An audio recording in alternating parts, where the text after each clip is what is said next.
This is the story of how God transformed the life of a man named Joseph. To paint the picture here, Joseph was one of a few sons of a man named Jacob. Now Israel, this is the father of the sons, loved Joseph more than any of his other sons because he had been born to him in his old age, and he made an ornate robe for him. When his brothers saw that their father loved him more than any of them, they hated him and could not speak a kind word to him. Joseph had a dream. When he told it to his brothers, they hated him all the more. He said to them, "Listen to this dream I had. We were binding sheaves of grain out in the field when suddenly my sheaf rose and stood upright, while your sheaves gathered around mine and bowed down to it." Now Joseph's dream pretty much symbolized that he would rule over his brothers, and they had already built up this animosity towards him, so this was honestly the icing on the cake. Joseph then had a second dream, and he did not hesitate to share this one either. "Listen," he said, "I had another dream, and this time the sun and moon and 11 stars were bowing down to me." When he told his father as well as his brothers, his father rebuked him and said, "What is this dream you had? Will your mother and I and your brothers actually come and bow down to the ground before you?" His brothers were jealous of him, but his father kept the matter in mind. Now moving on, his brothers were having a normal work day, and Joseph's father sent him to go make sure that his brother's work was going well. And as Joseph is approaching his brothers, they plot to kill him. Thankfully, one of the brothers, Reuben, actually stood up for Joseph and said, "Let's not take his life," he said. "Don't shed any blood.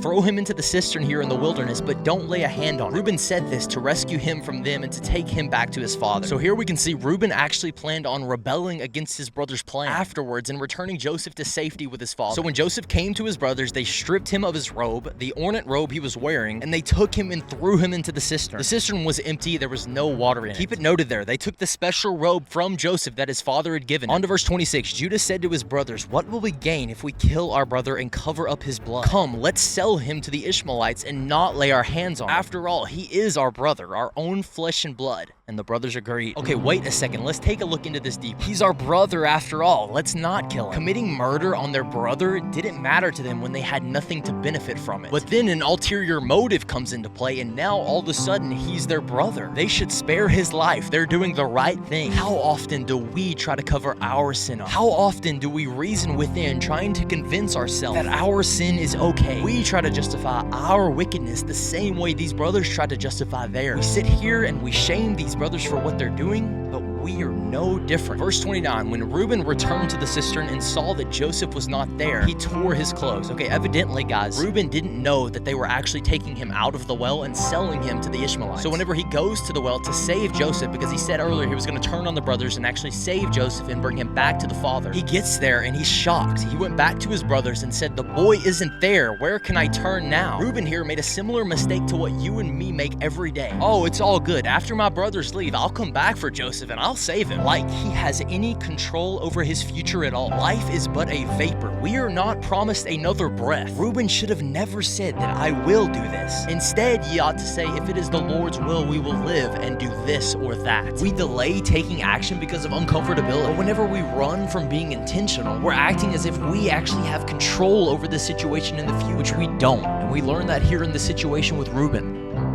The brothers then use the robe that they stole from Joseph and dip it into animal blood. Bringing it back to their father, they frame Joseph's death, and the father goes into a deep mourning. Joseph ends up getting purchased by an Egyptian named Potiphar. He was one of the Pharaoh's officials, so he was in a high rank. The Lord was with Joseph so that he prospered, and he lived in the house of his Egyptian master. When his master saw that the Lord was with him and that the Lord gave him success in everything he did, Joseph found favor in his eyes and became his attendant. Potiphar put him in charge of his household, and he entrusted to his care everything he owned. For the situation he's in, everything I would say is going pretty smoothly until things took a turn. Now Joseph was well built and handsome, and after a while his master's wife took notice of Joseph and said, "Come to bed with me." But he refused. "With me in charge," he told her, "my master does not concern himself with anything in the house. Everything he owns he has entrusted to my care. No one is greater in this house than I am. My master has withheld nothing from me except you, because you are his wife.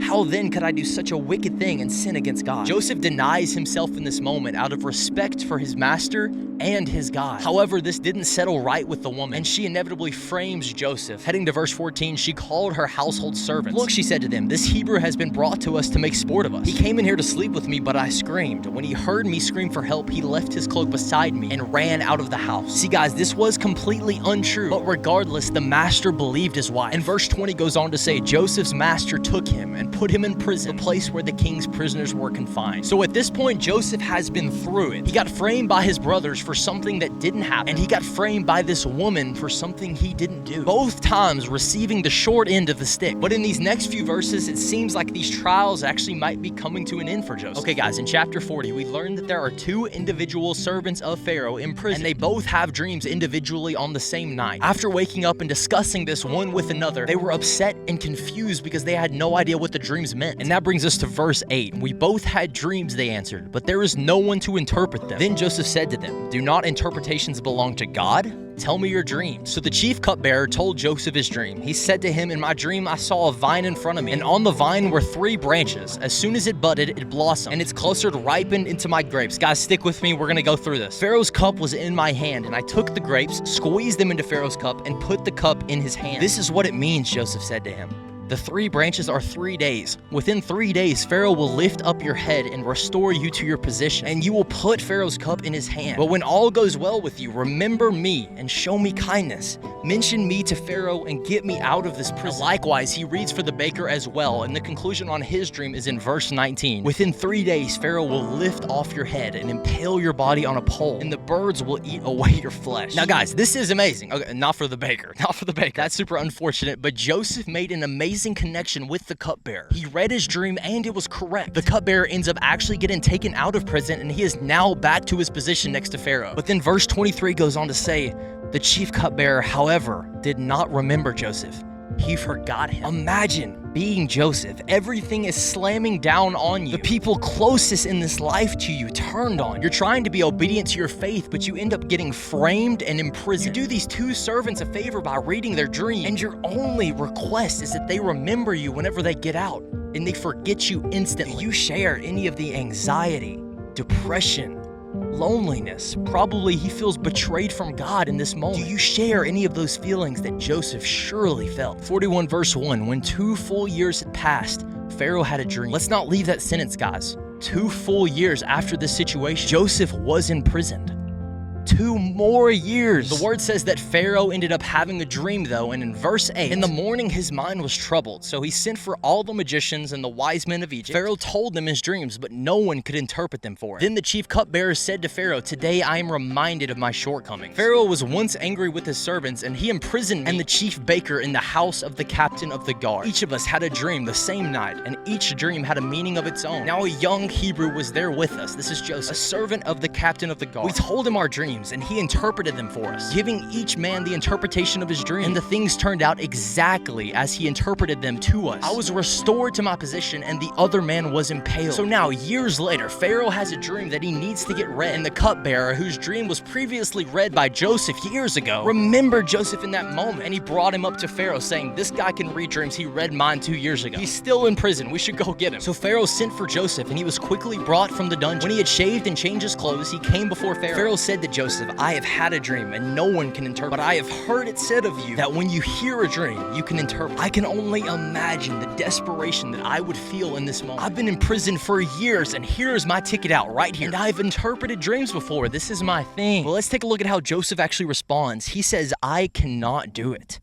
Joseph replied to Pharaoh, but God will give Pharaoh the answer he desires. He gives the credit and the glory. If Pharaoh's dream is to be interpreted, it is only because of God. Joseph has every reason to make himself look powerful to the eyes of Pharaoh, but he chooses humility and accredits God with the power. So Pharaoh ends up explaining this dream to Joseph, and here's Joseph's response, interpreting what the dream means. Joseph says, God has shown Pharaoh what he is about to do. 7 years of great abundance are coming throughout the land of Egypt, but 7 years of famine will follow them. Then all the abundance in Egypt will be forgotten, and the famine will ravage the land. The abundance in the land will not be remembered, because the famine that follows it will be so severe. The reason the dream was given to Pharaoh in 2 forms is the matter has been firmly decided by God, and God will do it so. And now let Pharaoh look for a discerning wise man and put him in charge of the land of Egypt. This extreme shift is about to take place in Egypt. God has firmly decided it, so it will be. Pharaoh now needs a discerning, wise new man to be put in charge of all of the new changes that are about to take place because of the famine that's soon to come. Then Pharaoh said to Joseph, since God has made all this known to you, there is no one so discerning and wise as you. You shall be in charge of my palace, and all my people are to submit to your orders. Only with respect to the throne will I be greater than you." So Pharaoh said to Joseph, "I hereby put you in charge of the whole land of Egypt." Then Pharaoh took his signet ring from his finger and put it on Joseph's finger.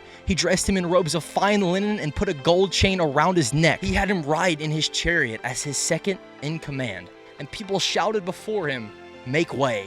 Thus he put him in charge of the whole land of Egypt. God just completely transformed Joseph's life. He went from living in a prison to living in a palace. He went from being a servant to being served. From being a man that his own blood sold to being treasured by the entirety of Egypt. God is not limited by circumstances for his will to take place. Regardless of your scenario in life, God has overcome much more and far worse through other people. Romans 8:28 says, "All things work together for good to those who love God and are called according to his purpose." If you love God, every single situation in life that you're going through is for your good. Joseph just went through so many horrific things, but it led him to being over Egypt. You might not be able to see the purpose of the trial that you're in right now when you're in it. But whenever you zoom out later in life, I promise you, if you love God, it's for your good. It's what the word says. So just as Joseph's love for God never faded, no matter the trial, the circumstance, God's plan to raise Joseph above the sun and moon and the 11 stars was a plan that was set in stone before Joseph was even sold by his brothers. We got it in the dream. If you are in the midst of a trial, cling to the Father. The Lord is near to the brokenhearted and saves those who are crushed in spirit. God never turned his back on Joseph, and Joseph never turned his back on God. When you're feeling the pressure and the tensions that these trials and these circumstances bring on you, remember Joseph's obedience through his trials, through his situations. He kept it all, and he still continued to love God. And then look at the outcome of God delivering him from his trials. Later on in the story, Joseph ends up encountering his brothers that sold him at the very beginning, and he says, "Come close to me." When they had done so, he said, "I am your brother Joseph, the one you sold in Egypt. And now do not be distressed and do not be angry with yourselves for selling me here, because it was to save lives that God sent me ahead of you. For 2 years now, there has been a famine in the land, and for the next 5 years, there will be no plowing and reaping. But God sent me ahead of you to preserve for you a remnant on earth and to save your lives by a great deliverance.